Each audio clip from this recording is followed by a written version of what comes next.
Yep, that's me. You're probably wondering how I got here.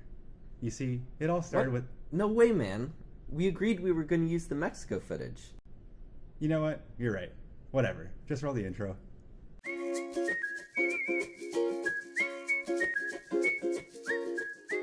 The lithosphere is basically a hard outer shell of the Earth. The lithosphere is made up of these tectonic plates that sit upon the asthenosphere.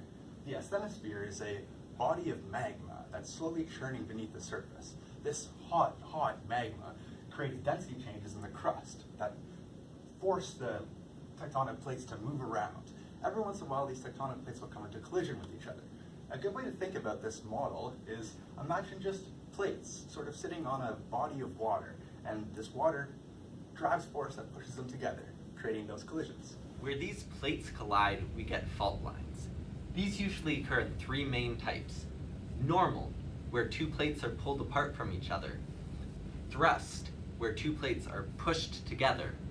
Or strike slip, where two plates slide against each other. But rocks aren't that slippery, and they like to get caught. Look at these crackers. Imagine these are tectonic plates the size of countries. The force will bring them together until they reach a contact point. Now, when they're in contact, there's still force acting on them, but they're not moving. What happens? What we see is an elastic potential energy building up, getting stronger and stronger and stronger until the point it breaks and creates a fracture. Now this fracture is precisely what we call an earthquake, this release of a tremendous amount of energy. And this cycle repeats itself in a slipstick fashion, creating what we call faults. So that is earthquakes in their simplest terms. Of course, the reality is a little bit more complicated.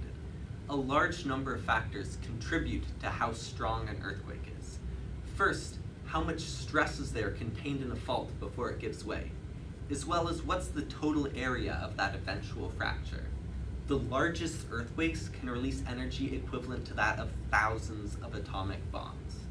But just as important as this is how strongly do we feel the earthquake. Of course, proximity to the site of the quake matters greatly, but the local geography can also have a huge effect. However, to understand this a little bit better, we have to know how earthquakes travel. Earthquakes are made up of two different kinds of waves, S waves and P waves.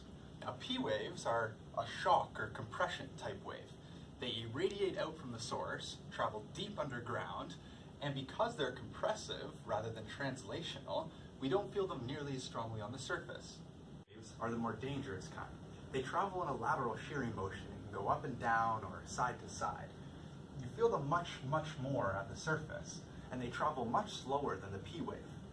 The composition of the rock underneath the surface also has a big part to do with how fast these waves travel. If it's hard rock underneath the surface, then the wave travels very quickly. But if it's a soft and more absorbent material, the wave travels much slower. So we understand the destructive power of earthquakes. We know about the waves that carry them through our Earth, and we understand the many different types of faults that cause them. But in the end, earthquakes are really just what move all of us.